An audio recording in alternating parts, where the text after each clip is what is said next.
What's up, everyone, and welcome down to another episode of Zetro's Toxic Vault. And I have yet another special guest, but they're all special guests when I get them into Zetro's Toxic Vault. I've known this guy for a long time. He's one of the Bay Area, metal pioneers because he's played with everybody. And I'm just going to welcome him into the vault, Mr. Sven Soderlund. How you doing? Good, man. Good to have you in, brother. Yeah, no doubt. Big time. Finally, huh? I know, right? Finally. So Sven is, you may not know, or you may know, he's played with a lot of bands in the Bay Area. I met you with Mordred, right? Correct. I believe. First show, February '85. February '85. Bohai Gardens. It was Legacy, Possessed, and Mordred reopened. So. And that was when. I wasn't even 19 yet. I was quite young. And what was this? It wasn't. The singer was different at that point. Yeah, Steve. It wasn't.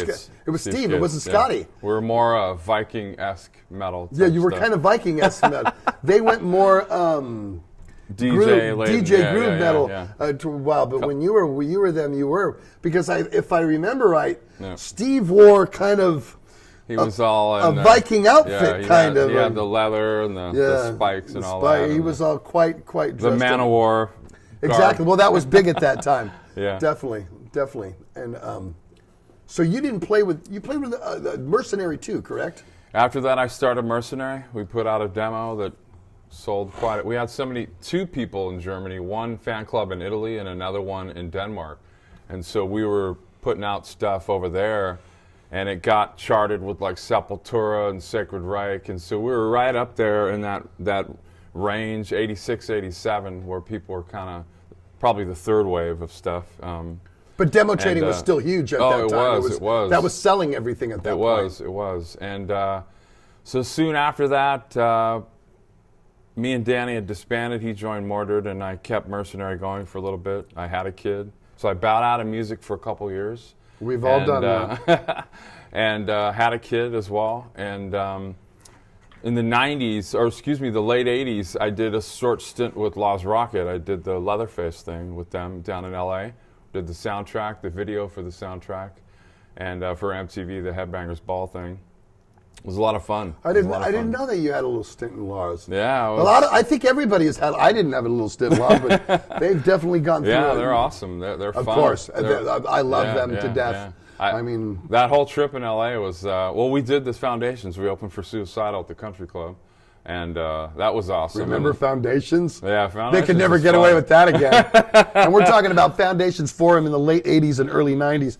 They had this weekend, I would call it a heavy metal party in a hotel. Vegas in LA. And every year, because I remember going from like 88 to 93, they had to get a new hotel within because the glass elevators had stickers all over them. And you're talking about the metalheads from it was sex, drugs, and rock and roll. And I can only imagine these nice fucking Marriotts and Hilton hotels were getting this kind of thing going on. And they had, seminars all day and bands were playing there. But I bet you after that 3 days, they couldn't wait to get. And I noticed that we never returned to the same hotel the next year. Yeah. That was a good thing. That was a good time back then. It was fun. Back in those days. And so in the 90s, I started recording like different various projects. There was a band in San Francisco called Something Scaly. Keith Chatham, he's an old friend of mine. I met him when I was like 14. We toured Australia in '92. We did like 7 shows out there. That's a big tour. It was cool. We were there that is a big tour. We were there for 3 weeks, man, in '92, July of '92, and that's when a couple records had just come out. So it was a good tour, man. We had a lot of fun, and I met a lot of people over there. Came back and would still record in different various projects. And then in the 2000s, we had Multiply, as you know. We did some like kind of a heavy melodic thing. Played with you cats at the Pound, I believe. Right. A couple shows. That was early. That was like the Temple of the Damned kind of era around that time. And then in between there, I was doing a couple cool. We were doing tribute stuff. So Hail Satan was like a Merciful Fate tribute, and we actually played with Exodus. Right. Temple of the Temple of the Damned record release at the party. DNA in 2004 which was awesome. Yeah. So we went on after you guys, kind of a hard follow-up, but some people stayed. But that was the whole idea of it, was like, you know, to have we were trying to create a party after, so nobody leaves. You guys did like a 2.5 hour set. Well, because we played the album in its entirety, and then we played all kinds of other shit. Yeah, so it was fun. It was fun. Never do that again, I doubt. I can guarantee you. A little older now, so don't know if we can do a 2.5 hour Exodus set. Yeah, so. it was great, man. So there's been a lot of various stuff I've been involved in, and I've been in the scene for quite. I mean, I remember forever.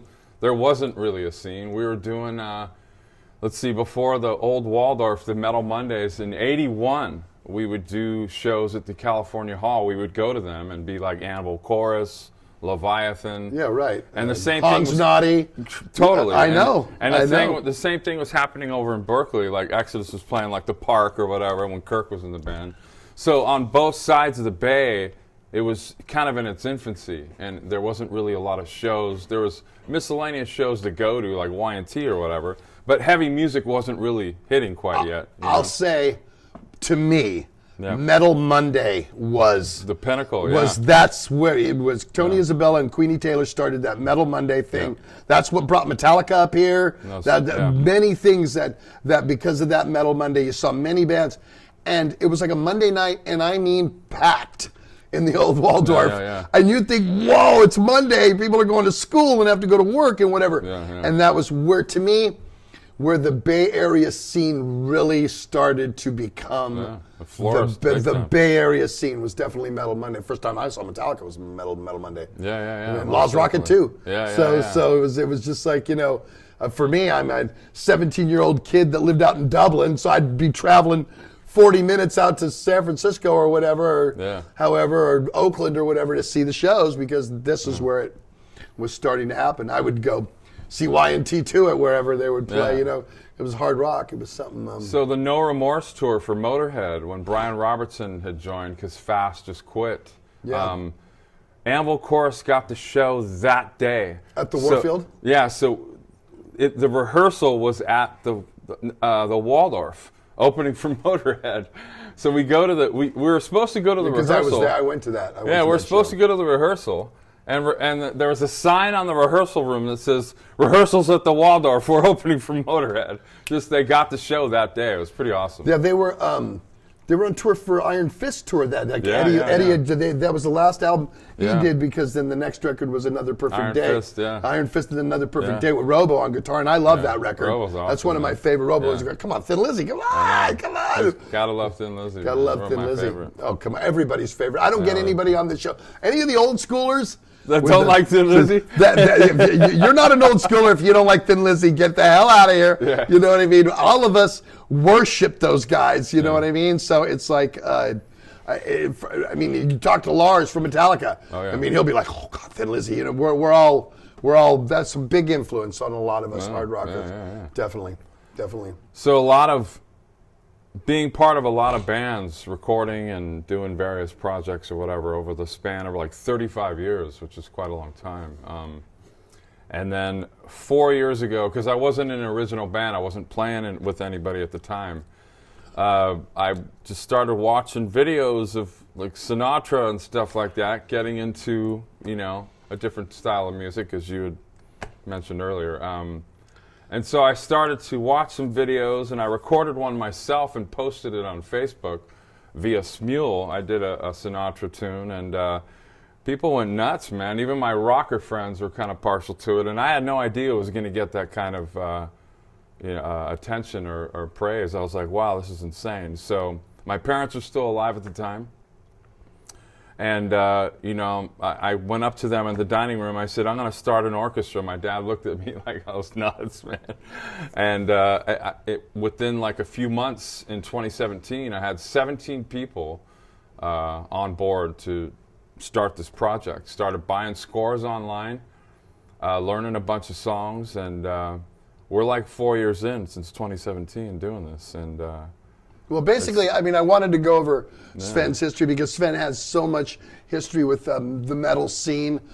You may have not seen him in any of the bands of people around the world. You may have, but that's why I brought you in, because I'm so excited. Who the hell goes from thrash metal to crooning? To crooning, but you do it so well. Thank you, man. So what we're going to do right now is we're going to put a clip of this. So take a look at Sven, and this is what he does. And the name, you just call this? Just Sven and the Masterful Orchestra, just my first name. Sven and the Masterful Orchestra. Take a look at this.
Very amazing. That is fucking awesome. Thank you. That is just great. Nice. And I mean, I have to say, that takes balls.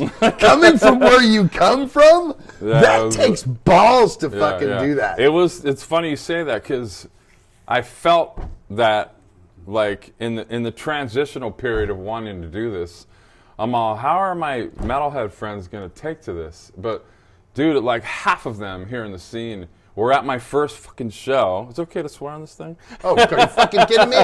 You can fucking say anything you fucking want. So anyway. I got my own fucking channel. You can say fuck, shit, fuck, anything you want. So in the transitional period or whatever, I'm like, how are people going to show up to this or whatever? So we did a soft opening in Sausalito just across the bay here for a yacht club. 3 days later, we play Bottom of the Hill. There's like 200 people in the club. Kind of curious as to what I was doing. And half those people were my rocker metalhead friends. I'm like, wow, there's some people that used to come see me 20, 30 years ago. And I was totally honored, because they dig it, man, because their parents like the same stuff. So it was tough, man.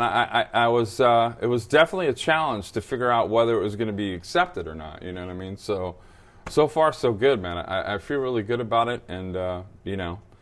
The thing about with this, what I'm doing is I'm incorporating sometimes some rock songs. So The first record we put out about a year and a half ago has a Thin Lizzy song on it that we're covering. So there's an actual album you can get. Yeah. Just Sven and the Masterful Orchestras. And where can you get that record at? You can get it on all digital platforms. Amazon, YouTube, Pandora, Spotify as well. Sven and the Masterful Orchestra. And so we did a Thin Lizzy song, Dancing in the Moonlight. And the reason why I chose that is because there's saxophone on that track. What a great song. Oh, man. God, I love that song. It came out great. So the next record we're going to do is going to have Iggy Pop, The Passenger. We just finished and mastered that one. Wow. And we're going to release that as the first single and then put out the new record, the second release, at the end of the year. So awesome. It'd be cool. We're going to take a break and go to our sponsors because they're so good to us. And we're going to come back. We're going to talk to Sven.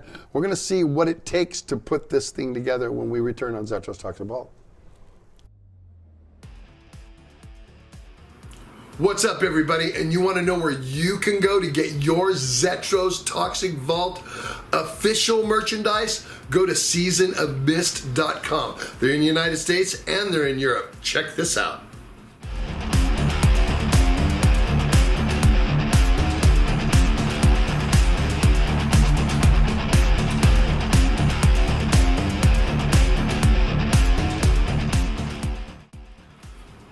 Pretty killer, huh? Go to seasonofmist.com and get your Zetro's Toxic Vault stuff today. All different types of sizes, all different types of shirts, all different types of prints that you can have them on put on custom your way. So go to seasonofmist.com today.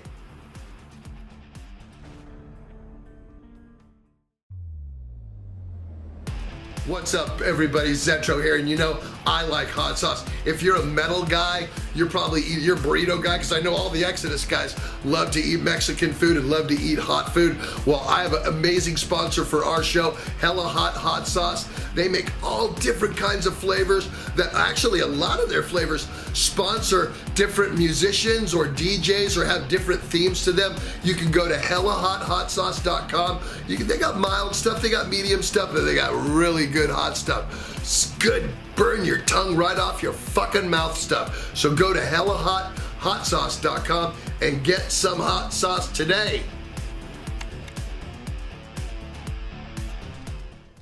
And we're back. So yeah, I hope you love my endorsements because I love them too. So any of those things, please support because we support them. Anyway, like I said before we went to the break, what does this take to put together? Because we all know, those that have played in bands, to get 5 fucking guys on the same fucking page, to practice on time, to all the things that's why people are, well, they changed members. Well, let me just tell you, there's a reason why. To get 5 fucking people on the same fucking page is work in itself. Yeah. So how does that go with 17? And how did you start to gather these musicians? What was that process like? A couple things. So downtown San Francisco, well, the first guy I got was, he was the former drummer of Blind Illusion, Eric Cruz, who was in the scene in Terminal Shock playing with Metallica, the Ruthies, he's from the same era I am.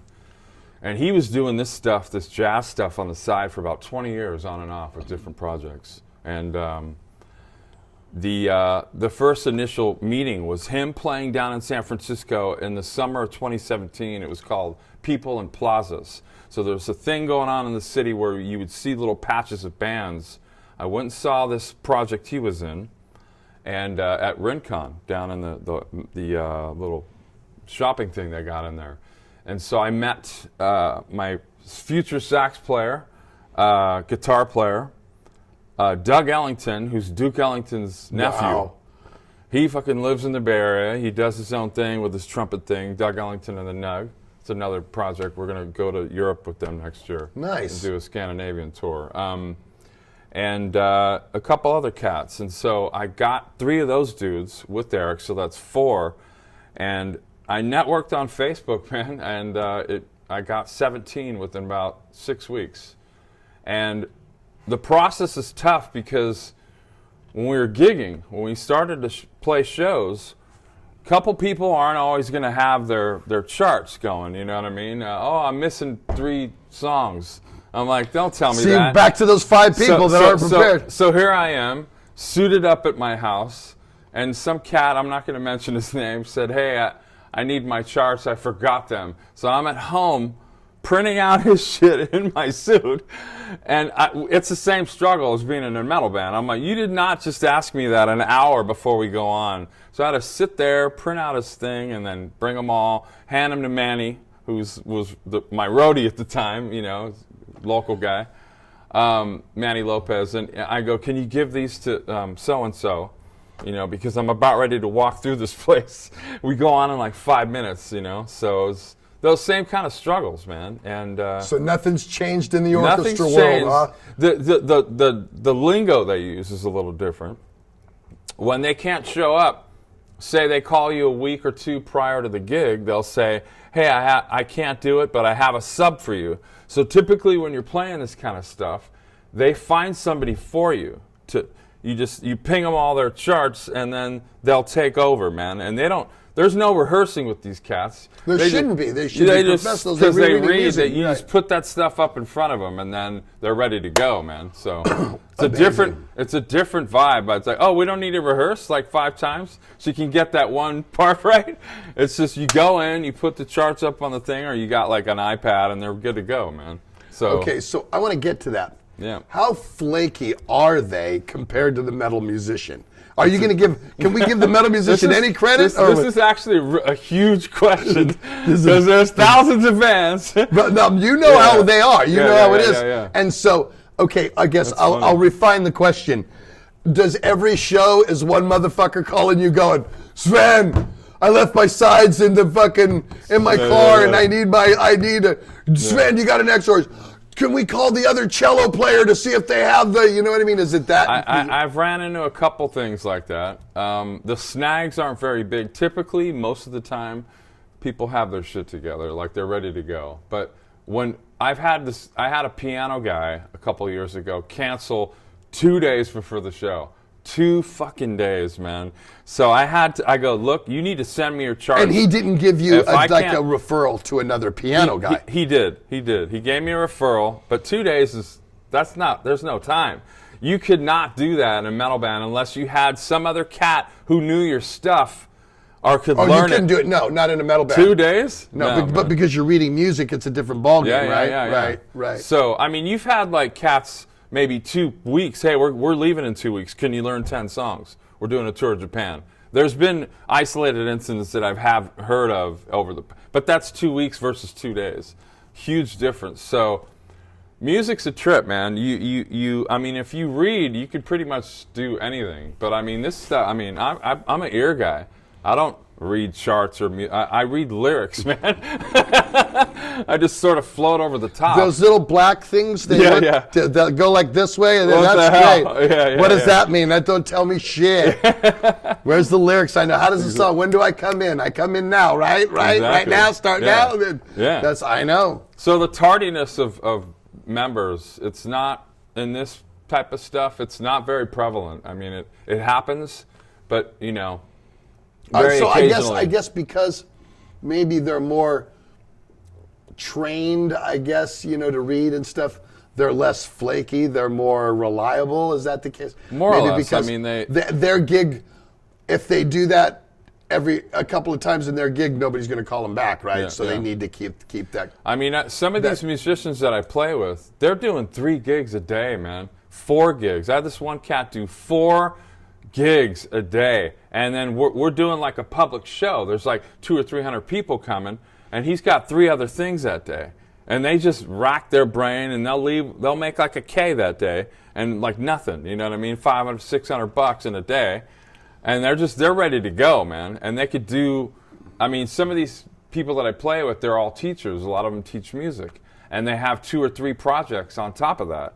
So that's their life. It's their bread and butter, man. It's what they do. So. How many guys of the 17 are there every time? At least 15 or 16. So you don't really have. We'll have 1 or 2. You don't really have revolving doors on that. No. They're pretty much. The last. This is funny. That Masterful Orchestra happens to be the same 17 guys. Zet just opened up a worm can that's huge. about this That's what my show specifically. wants. That's what we want. That's what we want. So You the can last mention his name too. Let's call the fucker out. Yeah, the last show that we did, my piano player who lives in Sacramento could not do it. And then I went to the first sub, the second sub, the third sub. I went through 10 piano players to find the 10th guy is the one that did it. And it took about a week, dude, to nail. I kept going through, oh, do you play? It was tough, man. So that happens very rarely where you're looking through 10 subs and everybody's busy because everything's opening up now. Right. So it was rough, man. It was really rough. So now, how often are you booking gigs, and how much prep work goes into that? Like, say, stage room, lights, song selection, set time. Yeah. There's got to be a lot of variables there that are going to count on, because like you said, you have musicians that got 4 gigs a day. You don't want to overload them with shit they're not going to fucking play necessarily. You know what I mean? Yeah. How does that go? And are you the one that's deciding the songs that we're playing? I decide the songs. I decide the venue. Obviously, I book. Well, I'm not. I found somebody recently. I'll get into that later. But it's a lot of work, man.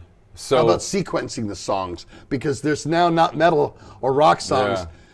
They're going to have, go into each other or have hills and valleys, right? Yeah, what is that a kind of a tricky thing to do? No. So typically, the rest of the year, I'll probably start with the first song on the record that we released, and then I'll add a couple new ones, and I did a Thin Lizzy song. I do that as well. So song selection is typically what I've been working on now. When Christmas rolls around, I'll throw in a couple Christmas songs or whatever. And, it just depends on the season. So venue, typically most of my players will play the last show that they're doing of the evening is what we're doing. You know what I mean? So in the daytime, they'll do like a luncheon. Then a drinking bar, I got 2 hours before we play. I got to be in Monterey. I'm doing this wine party at 4 o'clock. I go, well, sound check's at 6. I'll be there. So they're just out of there. Some people are driving all over the place, man, literally. So it's and they do it, man. They're hardcore into it, and it's this whole. That's the thing with doing this. I had no idea it was going to get the type of reception it was, because everybody there's a lot of people past the metal scene that listen to this stuff, and it's bizarre. So you mean some of those guys that are like me, 57 years old, just don't slam metal all day long? You're kidding me. Yeah. So it's come on, they're all in the country and stuff now, and they play metal for a living. Come on. So essentially, you're not prepared to deal with stuff like that. You're like, there's a lot of people that I don't know here. I mean, Zet, you've been touring the world for years, man, and you see faces. You've been to shows, and you see the same faces in different cities. And then when you see new faces, you're, oh, who the fuck are they? That's awesome. Thanks for coming, man. Whatever. It's a good feeling, man. It's the fucking best feeling in the world. Now, how many fans, if you have this demographic, are coming to see you that don't know anything about the metal thing, that just actually love what you're doing, have found you because of this? Really, half. At least 50%. Like the last show we did was Valentine's, February 2020, and it was just before the shutdown. And so there was like a third of the place in the venue. I didn't recognize anybody. I was like, who the hell? Like, what's going on? I'm like, thank you for coming. Because that's the greatest thing ever. Because you know that what you're doing is working. Right, well, whatever you're doing. Metal. If your friends and families are coming, thanks for the support, guys. But then when you're playing in front of strangers, you know what I mean? That they love you they don't know you from Adam. No. They love you for what you're doing. And that is the awesome thing. So you've dealt with that for years. Well, we're still dealing with it, because now, dad or grandpa's kids now the fan, you know what I mean? It's like, awesome. Hey, that's awesome. Hey, gotta put a shirt on that kid. I love to see Exodus on that kid. That a boy. 2-year-old EXO fan. Yeah, we get that all the time. We'll get the dad and he'll hold the baby up, and the baby will have a onesie on that'll say Exodus on it. That's it's like, awesome. Wow, that is awesome. We're going to take another break and go to another set of sponsors that we have here. And then, do you have a rock song we could show the people? You have a rock song, don't you? I do. We have "Dancing in the Moonlight." Okay, we're gonna show after the break. We're gonna show Sven and the Masterful Orchestra doing "Dancing in the Moonlight" when we come back. Like to send a birthday greeting or a meeting or an encouragement or any kind of thing to someone from me? Go to cameo.com, search me. You can book me and I do all that kind of stuff. Say you want to send somebody a special congratulation, or it's their birthday, or they just got married or had a kid, and what a cool way is to have Zetro congratulate them or say something to them, some words of encouragement, any of that kind of stuff. Go to cameo.com and book me today.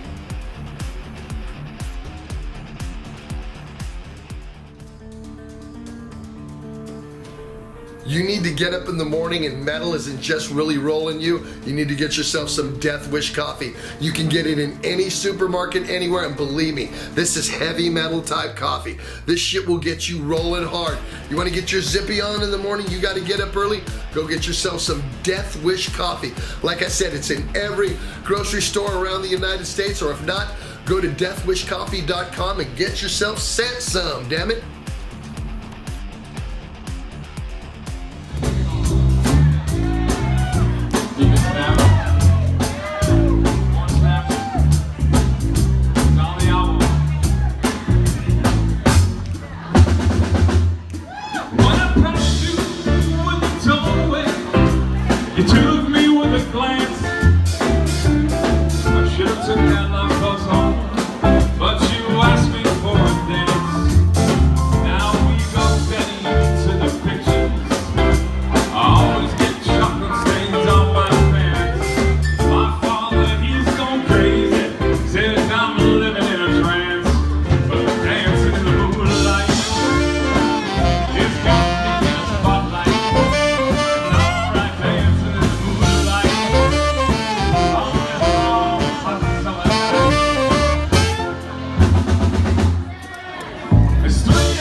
Dancing in the Moonlight, one of my favorite Thin Lizzy songs. And you said you chose that because of the saxophone.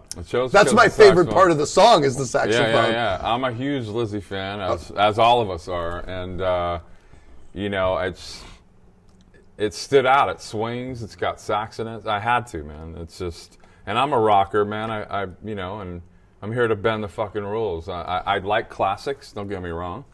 But, I mean, there's a lot more, you know, people to appease in the world that dig rock music, man. Now, has anybody noticed, like, of the people that have come just for the orchestra, and noticed that you've put rock songs in there and what do they think of that? What's the reaction? Awesome. They do. Yeah. Even people that are just listening to Sinatra, somebody maybe in their 60s or 70s who, I'm like, yeah, I do rock and roll stuff as well. They're like, oh, you do? So it kind of opens up, you know, another conversation with them. So how much of the set is rock songs? How many songs? Okay, let's start. How many songs do you play in a set that you do normally, and how many of those songs are rock songs?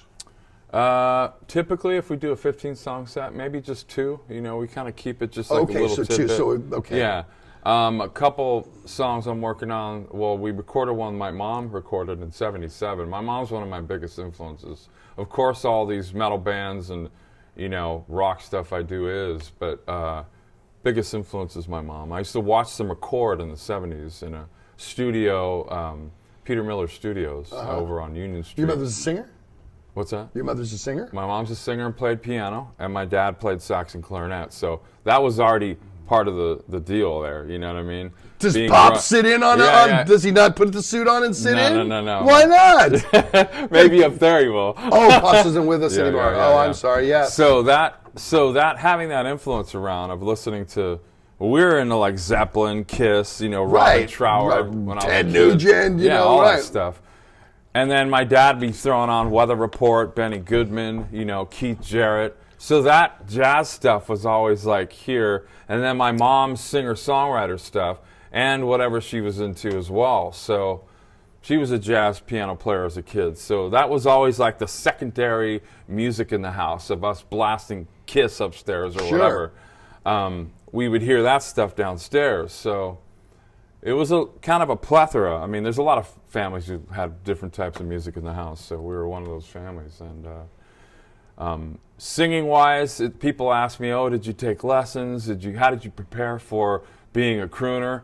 I didn't prepare for shit. My mom's a singer, and I didn't. Somehow I knew I'd be able to do this. I knew when I first started that I didn't know how it was going to be like accepted or perceived. So I just started doing it. I was recording little, karaoke videos and posting them on, Facebook, and people were drawn to it. They're like, "Hey, this is awesome. You should do. You do this. This is your calling, or whatever." Because isn't there another guy out there who does something like that? He does rock songs in a. I think I've heard it in a couple of movies before. I heard "Down with the Sickness" by Disturbed, and the guy, "Come on, get down with the sickness. Come on, get down with the sickness." Richard Cheese. Yes. Yeah, Richard Cheese. He's funny. Are you guys in contact? No. Does he know you exist? Does he know you're up his ass? Maybe he does. He know you're coming? You're coming. Yeah. Coming hard, Richard. Yeah. He's coming. He's fucking coming. So there can only be one. Watch out, Richard. Only be one. Yeah. So essentially, it's. I always tell people, because if we do corporate stuff, I always tell, the people that I'm booking the shows for, the venues, that, I don't know what you want, but I'm not a novelty crooner. I'll do all the classics that you like, but I have a couple rock songs that I throw in there. So I'm just saying that happens sometimes, so be prepared, you know what I mean?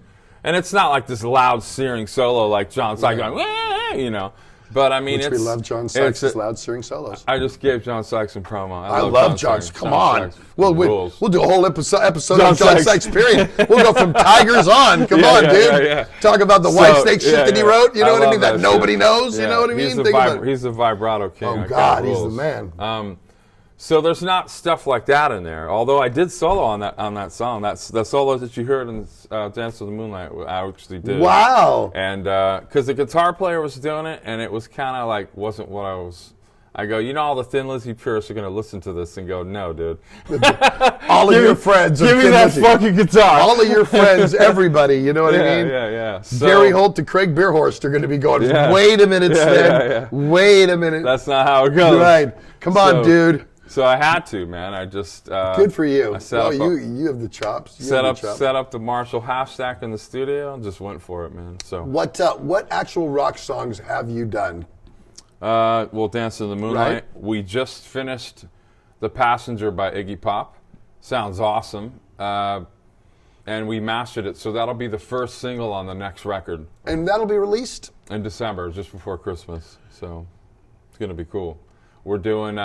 We're going to bend the rules a little bit. There'll be some classics on there. I got an R&B song on there, a Roberta Flack, Donny Hathaway thing. Really? We're Nice. doing a Herb Alpert tune. Great. And then the Iggy Pop song. So that's, to have a Herb Alpert tune and Iggy Pop. From Iggy Pop to Herb. Herb? Crooners don't really do that.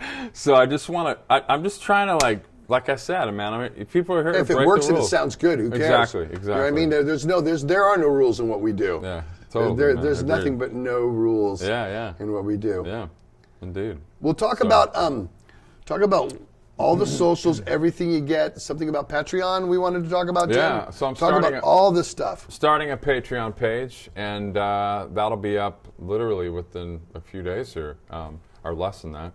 I have a Facebook page at Viking Sven. The Instagram page is at Insventive with a V instead of incentive, because I have incentive to take over the fucking world doing this. I love the incentive. It's at Insventive.